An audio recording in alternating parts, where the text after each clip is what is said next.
What's up, guys? Steven here today.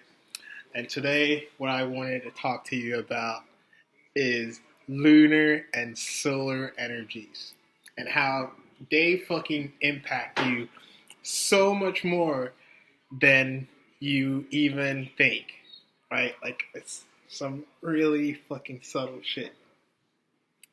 I've been wanting to put this out for a while, but I just did not know how to formulate this.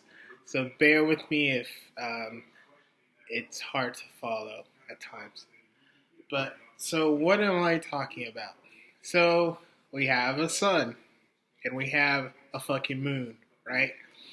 Now, often you hear about solar energy, right? Like literally energy that can be harnessed by um, the energy from sunlight, right?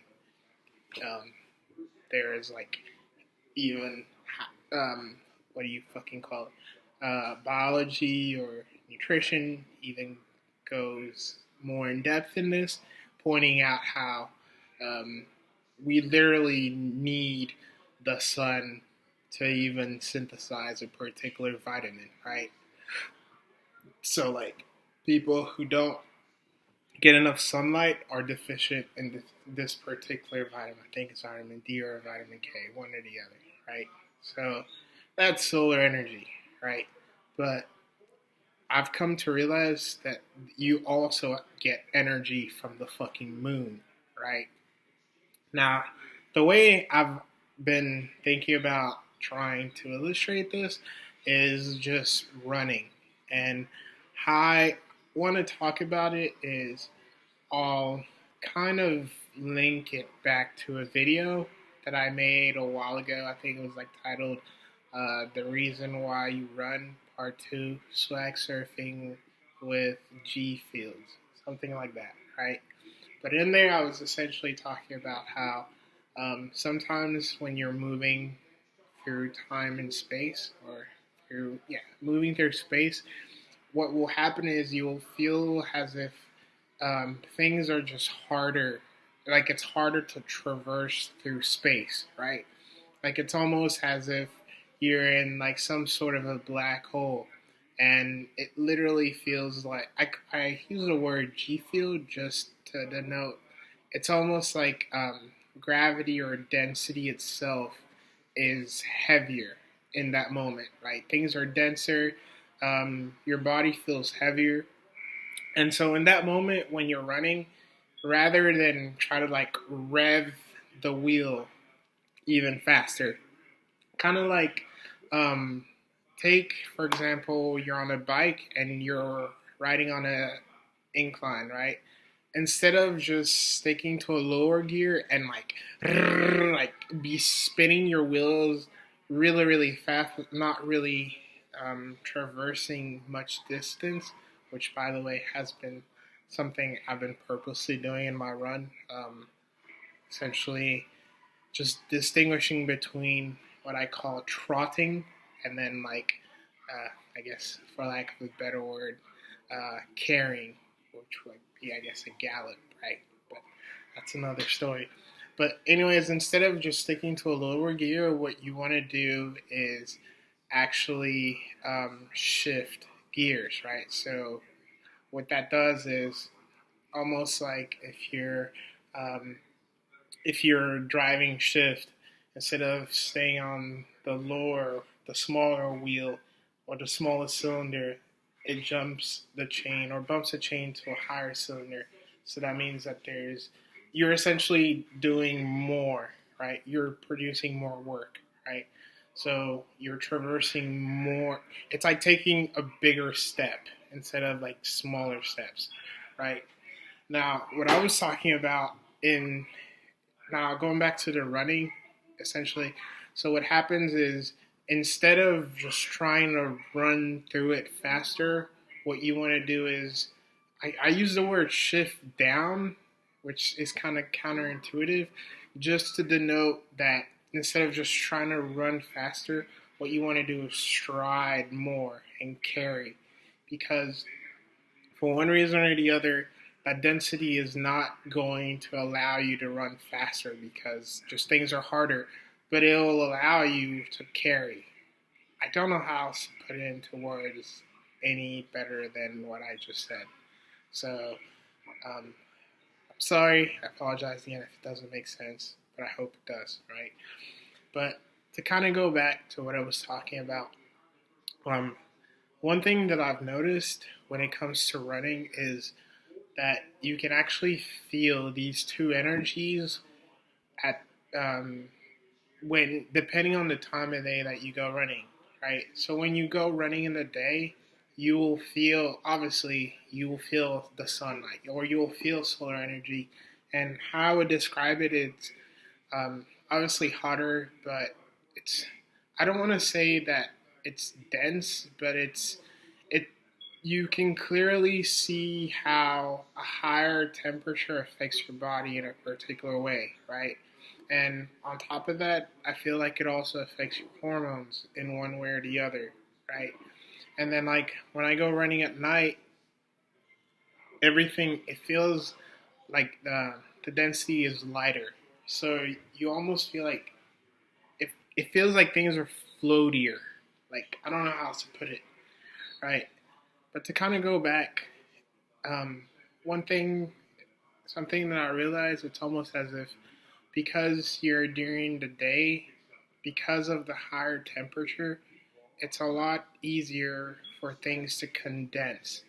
So the way I thought about it, imagine there's like all these like really really small pellets in the air, right? Like just like particles. They're really really tiny.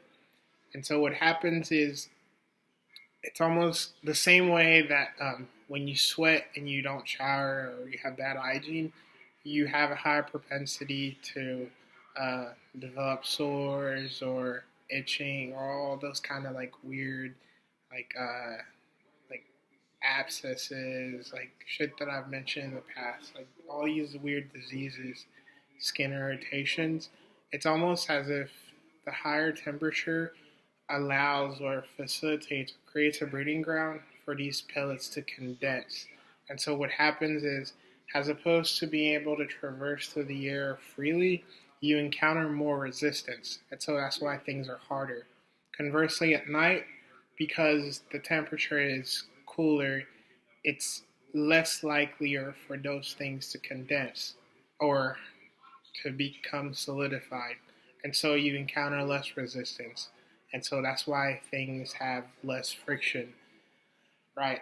Now, what was my point in mentioning this? One thing that I've noticed more so than ever is that the solar and the lunar energy, they're always in effect. They're always in tandem with each other, and it's almost as if there's a fucking ratio. And my hypothesis is like this is essentially what creates a cycle. Um, what I'm talking about is like spring, summer, winter, fall, right? It's literally just a ratio of a solar energy to a lunar energy, right? Certain one one part of the year, the solar energy is higher than the lunar energy, and so I think that's also why um, we have there's a higher propensity for things are solar energy related to occur, right? Maybe things like I don't want to say heat stroke, but things like it's a lot easier for people to lose weight. It's a lot easier to actually evolve or grow or reach. I don't want to say a higher state of consciousness, but just gain, not, just progress because you're actually operating.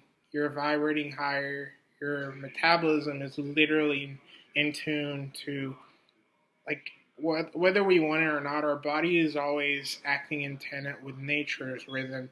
And at that moment, nature's rhythm, based on that ratio, is just oscillating at a particularly higher frequency.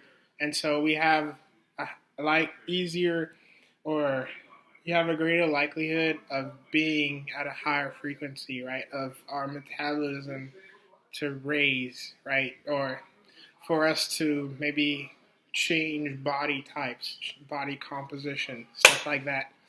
And then it's the same thing for whenever you, this. I mean, the reverse is found whenever the lunar energy is more dominant, right? Maybe that's when maybe some people who are not understanding of what's actually going on, um, because it's almost like this state of just expansion and this state of regression, right?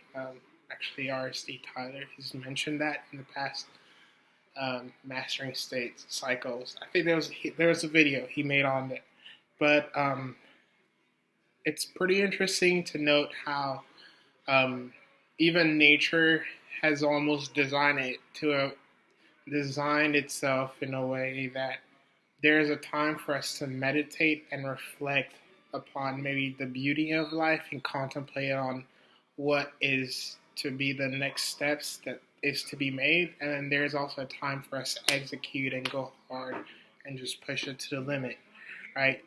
And I feel like maybe sometimes, I mean, I know for sure because I'm just so used to always being on the go and being active. Whenever I hit those cycles of regression or contemplation, I'm just not used to that idea of being still or of contemplating. And so it's a lot easier for me to fall into depressive moods, right? Remember that these energies are literally affecting the hormones in your body, right? The endocrine system, etc., etc.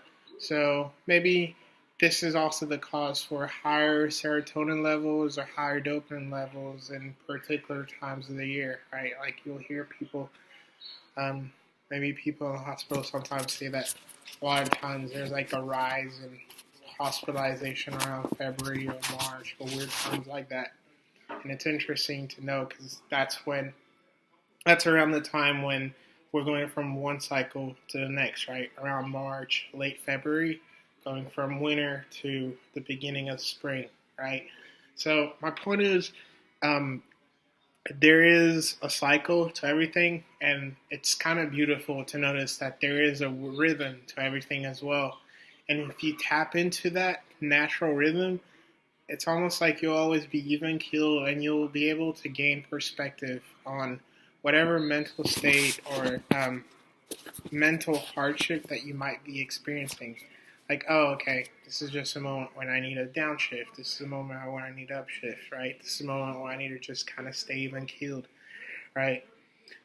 Now, to go even deeper, what's insane, and this is actually something I wanted to create a video on, is that this literally plays out even throughout the week. Like you can literally see how the ratio between these two energies ebbs and flows from one day to the other. One personal belief, and that's the video I wanted to make, is that literally even like things like production levels or production levels, which leads to even market values, which leads to like stock market prices, literally fall in line with these rhythms, these cycles. And my belief was that funny. This sounds so crazy, but it's like the rosary, the mystery, the different mysteries of the rosary, literally tell you what is going to occur that day, right? From the glorious to the luminous to the joyous to all those different mysteries. Um, I saw a chart, like it was like showing like a 5 day, and then I kind of looked at the next two. So I got like a 7 day period of like it's like a thing of an index, and like it literally confirmed what I thought, and I thought that was just fucking mind blowing. But my point was, um, it's like there's a video I saw recently, or not a video, but this movie, and this dude is like sales manager, and he said something kind of alluding to this. He was like, I'm having a down day, right? And I know that a lot of times throughout the week, there are literally those days that feel like a down day. And those are usually the days where we feel like, I call it, um, even like the idea of depression, I've even come to realize that it's this that I'm alluding to. Or maybe just because of what I'm currently doing, it's just like a lack of carbs, right? And it's like, it's not so much that, I've just come learn to call it like that one dude from Naruto. It's like life is a drag, right? Because that's literally the feeling that that's literally the way that I would exemplify this feeling, right? And to also go in depth, it kind of goes into maybe the affinity that you might have as a person towards one or the other of the energies. So that's something to kind of think about and to kind of reflect on. And my point in all this is to just help you gain more awareness and just being able to stay tempered throughout whatever bullshit may come your way. Shout out to the girls. Pro swag temperance. But it's like, um, when you realize that, today is just gonna be one of those weird days, then you're less likely to just make it that much more difficult on yourself and maybe those around you than it should actually be, right? And you're kind of just be able to like move through it as opposed to kind of just being stuck in that place and let it even just actually bring you down for that day as opposed to just being like a mere hindrance. Um, so that was my point in this video. Just think about the rhythms and the cycles of the year, right? How everything is just there. There's a ratio between them, and like the ratio literally forms or creates what we know as a cycle, right? Has like a seasonal cycle in terms of like weather and whatnot, and how like it's almost like everything is just building up to a climax and then it passes on to the next, or it just kind of like fluctuates depending on even the year. That's something I've intuited. Like, I feel like there's something to what you call like a leap year, right? And even and odd numbers years, but that's something I have to kind of like look into more if I can say anything about. But just remember that everything is a cycle. And these energies, what I wanted, my biggest point is like actually learn to love both so that you can operate at your best within both. And you're not like limited by one or the other. Like, in other words, like when you're not in your element, then you're not at your best. But to kind of train yourself to be at your best in whatever condition you may find yourself in. Anyways, that was quite heady, quite mouthful, quite abstract. Hope you guys got something out of this. And as always, swag the fuck out.